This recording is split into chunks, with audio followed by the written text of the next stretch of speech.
Hi, Adar. My name is Abby Pierce. I am the dietetic intern at this facility. How are you doing today? Good, how are you, Abby? Good. How was your drive-in? Very nice, very nice. Nice. And we're having some great weather outside too, so that must Yes. have made your drive even better. Yes. Nice. No thunderstorms yet. Nice. Okay, so I see here that it's been a while since you've come in to see a dietitian. Yeah, I was working. I'm now retired, and between the time when I left my job or retired, I didn't have insurance. Mhm. So now I picked up some new insurance, so now I can afford to come back in and get my life back straightened out. Okay, nice. I like to hear that. So how long has it been since you've retired? Almost 10 years. Wow. Congratulations on the retirement. Thank you. Did you do anything exciting for your retirement? A big party or anything? No, I traveled. My wife and I traveled. We went around the United States. We went to Italy, Switzerland, a couple countries we need to hit yet, but that's my goal. But it's not easy, having insulin and everything else with me. So I thought I should really, after I've been off for 10 years and running around the world, I should get back on track. And Yeah, well, that sounds like a lot of fun. yeah, it was. So, I guess my question for you here is, what are you hoping to gain out of this session today? Just to control my numbers, even though I'm on the insulin, sometimes my numbers are a little off because I do check my numbers regularly in the morning and then after dinner, for like an hour or two after dinner. Okay. So, when you retired, was that the last time that you had seen a dietitian, about 10 years ago? Yeah, it's been about 10 years. Okay. It's been a while. We had a dietitian on staff at IBM, so I was able to access someone regularly. And then when I retired, like I said, we traveled, and then I didn't have the insurance, and it was just, I kind of let that slide, and now I think I should really get myself back in order. Okay. Yeah, that sounds like a great idea. So why don't you tell me about how your blood sugars have been? Like, do you check them regularly? I do. So in the mornings, it's usually pretty good, about 95. It goes up a little bit and down a little bit. It's never high in the morning where I'm, concerned. In the evening is sometimes when I have my problems. I'll have dinner and, it'll go, 170 some days. And then other days it jumps up. And I think it was supposed to be around, was it 180? Yep. So sometimes it goes up to 190. I mean, it kind of bounces around sometimes after dinner. Okay. And I know it's because I need to know what I should be more concentrating on. Right. How to control that. So you do check them every day? I do. And do you check them every morning? Yes. And then after every meal? Mostly dinner. Sometimes I do forget at lunch to do it. But usually my numbers are always 170, after breakfast, and lunch is pretty good also. It doesn't 175. It doesn't fluctuate much like in the morning. Seems to just go up in the evening. So I don't know. I'm doing something I shouldn't be doing. Right. Okay, so is it okay if I kind of just give you a refresher on what your target goals are for your blood glucose? Yes, because I always try to keep around those numbers. I think that's, like you said, I'm supposed to get like below 180, but I couldn't remember. So just as a little refresher for you, we want to make sure that you're checking your blood sugars every morning when you wake up, and then about 1 to 2 hours after every meal that you eat. Okay. So in the mornings, we would like to see your blood sugars to be around 180 to 130 in that range in the morning when you wake up. Okay. And then they usually are. Okay, yeah, that's good. And then afterwards, about 1 to 2 hours after we eat your meal, we would like to see them less than 180. Okay. So what I'm hearing from you is that they're kind of staying in that range, depending on what you do for the day. Sometimes they could be higher. Sometimes you forget to check them, and that's fine. And I could feel when it's not. I'm off. And that's when I'll check it and see. And do you ever find that your blood sugars get too low, or is it too high for you? Mostly high. Sometimes in the afternoon, like if before I have lunch or something, I could feel kind of funny. I have tested it before that when we were traveling, and it had dropped. So I knew I probably should get some food in me. But Okay. So, my wife keeps me pretty much on track for that. well, that's good to hear. But I forget. I forget to test it.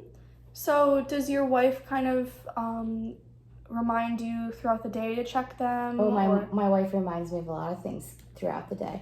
Okay, well, that's good to hear. Some things I don't want her to remind me of, but yes, she does. She does, and I have been getting better. And there's times when I'm busy or I'm going somewhere, and I'll be yes, I checked it, it's good, and I don't. Well, at least it's good to hear that you have a good support system around you and your wife who does care about you and wants to make sure that you're keeping on track of your diabetes and making sure everything's going okay. Yeah, she keeps telling me she wants to kill me, not the diabetes. Okay, so do you remember what you need to do when your blood glucose levels get too low? No. Would you like to hear some more information about that? Yes, please. Okay. So we really want to make sure that you're getting carbohydrates in your body because that's what's causing your sugars to dip. You're not consuming enough carbs to keep your blood sugars at the level that we want to see them at. So just as a little reminder, you can have some like fruit juice, like orange juice or apple juice. We really just want to make sure that you're getting that sugar in also. And that's what my wife usually gives me is orange juice. Like when I feel kind of funny, in early, like late morning before lunch, when I know I just feel funny. She'll give me juice, and it always seems to work. Yep. And then another way that you could also get it back up really quick is to eat candies, like hard candies like Jolly Ranchers or candies that are pure sugar, no chocolate, nothing like that in there, just sugar. So if you suck on a couple of those, they can help bring it back up really quickly also in addition to the juice. That's good to know. I can keep those in my pocket. Yep. So would you say that your blood sugars dip low often or just kind of on some rare occasions? Rare occasions. Okay. I think it's more when I don't have like a breakfast or I have something light for breakfast or I'm in a hurry and I forget to, eat and I'll just grab coffee and I'm out the door. And that's usually when I see it dip. Or if we're somewhere and I'm out or whatever and I don't have lunch about the same time because we try to eat about the same time every day just to keep it. Yeah, that's regular. great. I love to hear that you're kind of making those changes and trying to stick to them. That's going to also help make sure that your blood sugars are staying at a plateau level instead of spiking up and down. So, and you had mentioned about the insulin. So you are taking insulin, and how often are you taking that a day? Twice. It's usually mid-morning, and then later. Are they the injections that you're giving yourself or the pill? The pill. And that's been working fine with you with the insulin? You're remembering to take that? And I really would rather just stick with that instead of having to do the pump or the shot or whatever else and kind of control or help with food. Yeah, definitely. Okay, so now I'm going to kind of move into like what your diet's normally like because I am hearing that sometimes you don't have enough time in the morning for breakfast or you skip some meals. So why don't you tell me a little bit more about that? So for breakfast, my wife usually makes eggs and toast. Sometimes she's on this kick with avocado. They're okay. I'm not crazy about them, but I put some hot sauce on them, so it works for me. And sometimes she'll do oatmeal I like that. We do that probably a couple times a week. Just a regular normal. We do not eat cereal. Okay. I don't like the milk.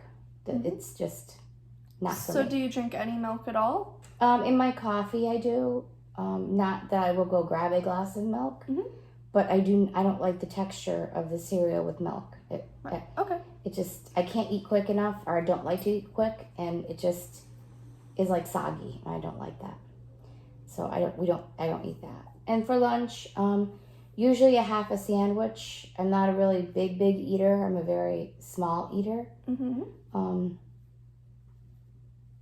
And sometimes I'll have some fruit. And yes, I do have chips with my sandwich sometimes. And if we do go out, we'll order French fries sometimes. Because we do not do, we'll do French fries in the oven at home, but my wife doesn't like me eating the grease, so I order that when I'm out, so I can have a little grease, Good. Dinner, we're pretty good, I guess, with dinner, but I do, sometimes eat desserts and not some things I probably shouldn't eat, because I notice at some points there's certain things I'll eat and then my numbers are up later. So I know there's something that's setting it off the wrong way, but it's been so many years, I just can't remember, what should I be doing? Okay. All right. So I'm just looking over your the foods that you were telling me that you normally eat. One question that I have real quick is, what kind of bread are you eating? Some kind of a wheat bread that my wife gets. And then what kind of milk do you put in your coffee? 2%. Okay. So I really liked what you had mentioned about how you'll kind of treat yourself to French fries if you go out to eat. I think that's a great little thing that you're doing here. You're not depriving yourself of your favorite. Wait, can I video that so I can tell my wife this? So, but it is okay, because if you're only doing it in moderation, that's fine. If it's once a month or twice a month, that's it. So would you say that you go out to eat often, or is No. that just a kind of special occasion thing? When we're traveling, of course, yes. But when we're home, not very often. Okay. Maybe once a week. But that's it wouldn't, maybe it's maybe one dinner or maybe one breakfast or maybe one lunch. But really we eat at home. Okay. Well, that's a good thing to hear, that you aren't going out to eat as much, because if you might remember from other sessions, normally when you go out to eat in restaurants, they'll give you larger portions. So you could be eating 2 to 3 times the amount that you should be eating, as well as they will cook with a lot of fats or deep fry foods like your French fries or other things like that could result in higher sodium or higher fat. So it's good to hear that you kind of really only reserve your eating out when you're traveling, which is good to hear. As far as the desserts that you had mentioned, what kind of things do you normally have for dessert? Anything chocolate. Okay. And you had mentioned that sometimes you'll see your blood sugars rise after that. Are you measuring the portion sizes at all, or? I don't remember all that stuff. No. Okay, that's fine. We can go over some of that too if that's. But I did notice, like when I do like the chocolate ice cream, I'll put strawberries on it and stuff like that, and that just seems to. Certain fruits seem to really bounce up my levels, and if I eat it too late, and then I kind of test. I don't know, and if I have a glass of wine also with it, it's just.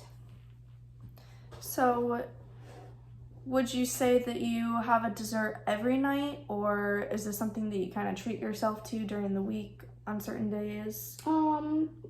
Couple times, 3 times a week maybe. Okay. And you said chocolate ice cream is your kind of go-to there. Mm-hmm. All right. So I guess now, if you would like, we could kind of talk about the portion. We could go over like label reading again if you'd like. Oh yeah, I don't remember any of that. Okay. So I just have some handouts over here. So this is the nutrition label that is on the food that you can buy at the store. So do you remember anything about this at all, or a total refresher you would like? I don't remember any of it really. So basically what we kind of want to stick or keep in mind when we're looking at a food label here is the amount of total carbohydrates. So as you can see here, total carbohydrates are in the big bold letters, and then underneath we have dietary fiber and total sugars, and then added sugars if there's anything that contains added sugar in it. So these smaller lines underneath here get factored into the amount of the total carbohydrates. So again, if you recall, 15 grams of carbohydrates equals 1 carb serving. Is that something that you remember? Okay. Yes. So we really want to make sure that, or do you remember how many carb servings you should be having at each meal? I don't. Okay. I don't. So we want to make sure that you're sticking to about 3 to 5 servings for breakfast, lunch, and dinner. Okay. And then if you're having a snack, stick to around 1 to 2 servings. So as you can see over here, we have the grams of carbohydrates and then how many servings that would equate to. So 6 to 10 grams of carbs would equate to half of a serving, or 11 to 20 grams of carbs would equal 1 carb serving.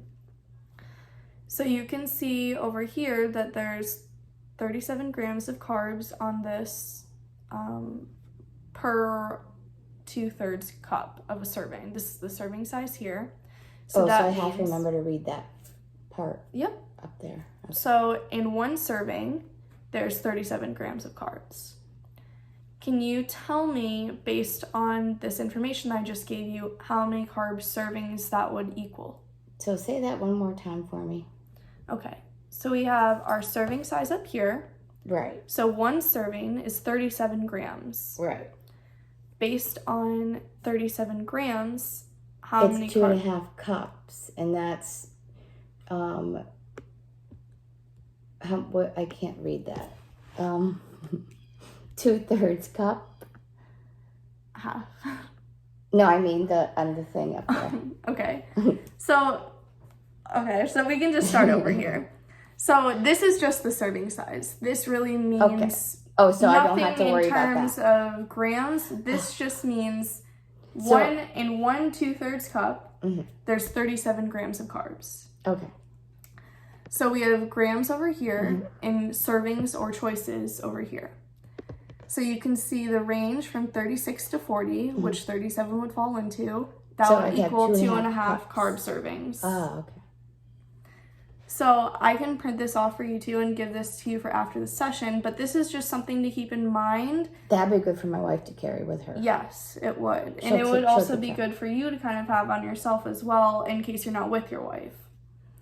So again, just we're going to kind of keep in mind the total carbs here. You can look at any labels. You could practice at home too if you'd like and kind of see. So if there was 20 grams in this on this label, that would equal 1 serving. So this is going to kind of help you to stay on track with your carb servings at each meal to kind of prevent under eating or overeating carbs. So what do I do if it's a vegetable or a fruit and it doesn't have a label on it? That's a great question.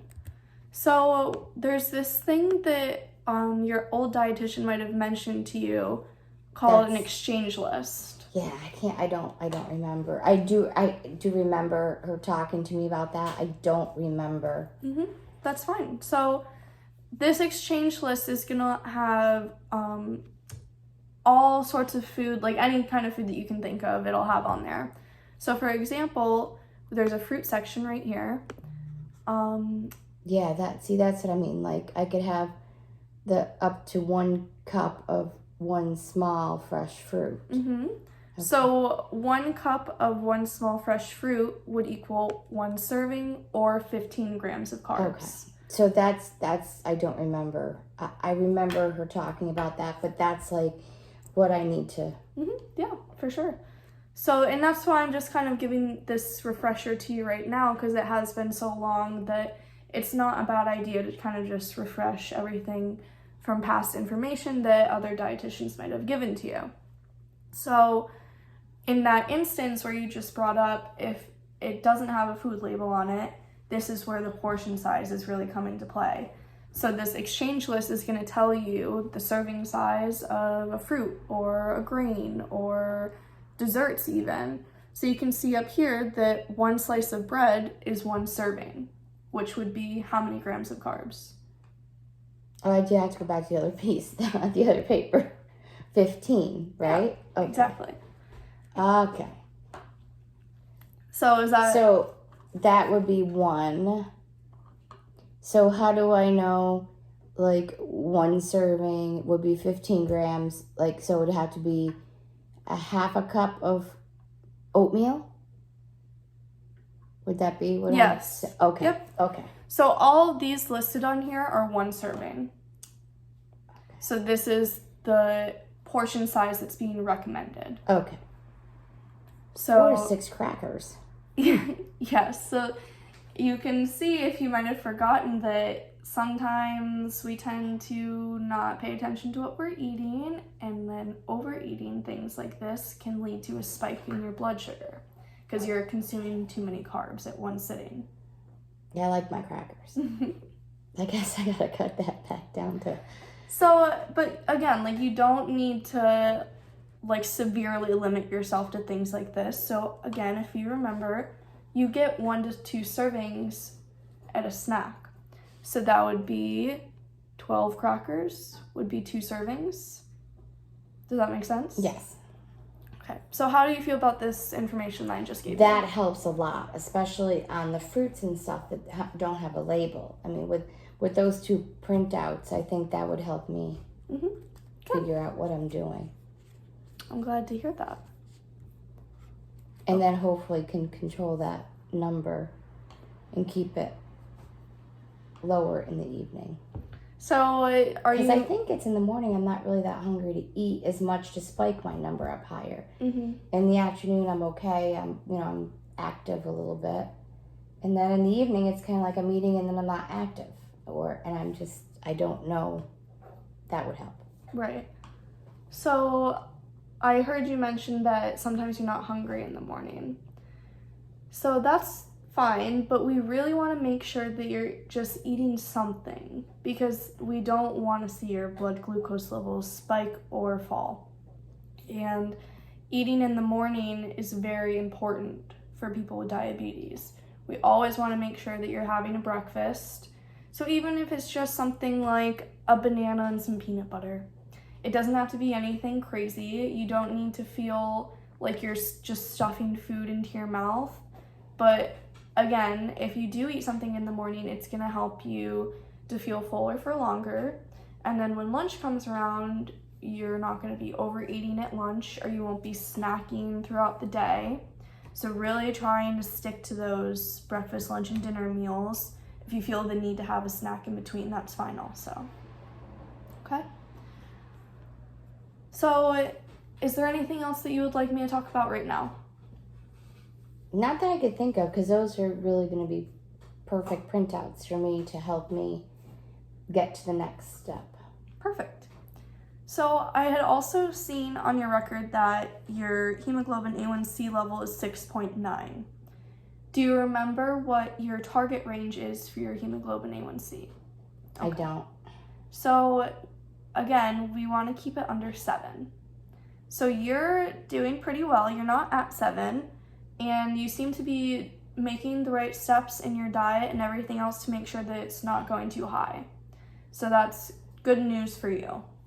And kind of just keep doing what you're doing with your diet, because it seems to be working pretty well for you right now.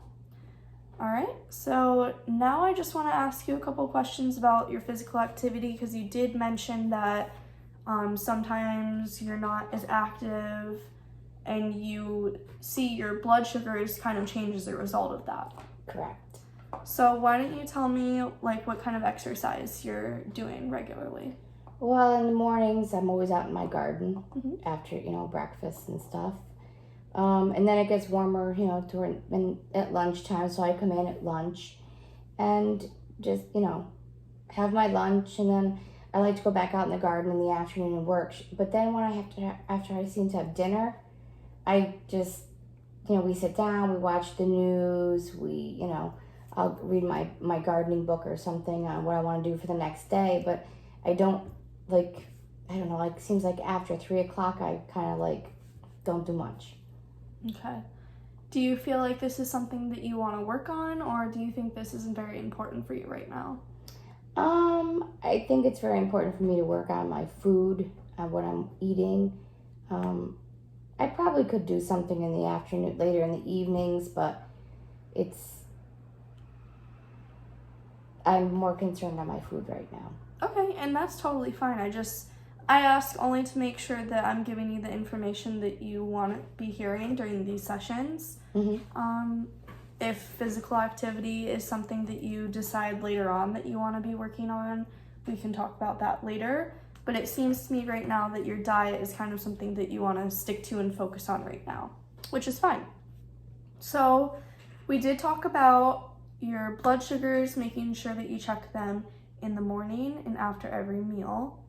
And then we talked about the label reading and carb counting. Did you have any other questions that you could think of about anything regarding carbohydrates, your diet, glucose levels, anything like that?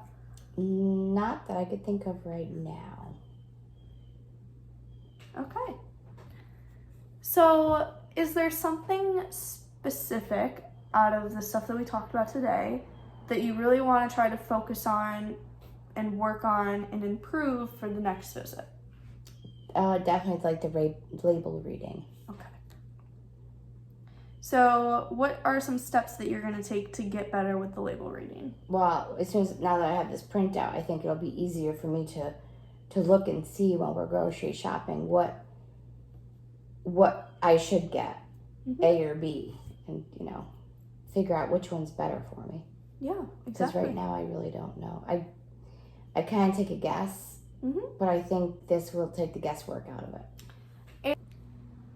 Okay, so I think what I'm hearing is that you feel like you've had to do all of this guessing. Would that be because you haven't seen a dietitian in so long, do you think? Yes. So do you think that this session has kind of helped refresh everything that you learned way back when and kind of... It does. So a lot of the things you have said reminds me of things that the other dietitian had said to me years ago. Mm-hmm. But I'm sure there's a lot of new, different, easier ways to do things than it was 10 years ago also. So, I mean, she didn't have a printout of the reading of the labels or the sheet with everything else. I mean, she gave me great ideas and everything else, but I think this is going to help me have something physical in my hand to hold on to. Right, I agree. So if you're gonna rate how confident you were in sticking to this label reading on a scale of 1 to 10, where would you rate yourself? Oh, 10. For sure, for everything, for the food. I mean, I have to do this because I don't want to change and have to take, do the shots or anything. And Yep. Well, that's a great motivator for you to kind of stick to this goal. And I'm sure your wife will be extremely supportive and kind of help you out too with this. she will. Good. All right, so I'm going to give you my contact information in case any other questions come up, either about the carb counting or the insulin, your glucose, anything like that. Feel free to give me a call and I can work with you on some of that. And then would you be willing to come back for another visit? Yes. Okay. So Would it be okay if next time I bring my wife with me? Yes, of course. If you think that would be beneficial to the session and for yourself, then yes, of course, that's perfect. Okay, good. All right. So I will see you back here in 2 weeks, and it was good to see you again. You too. So I'll see you next time. Okay, thanks.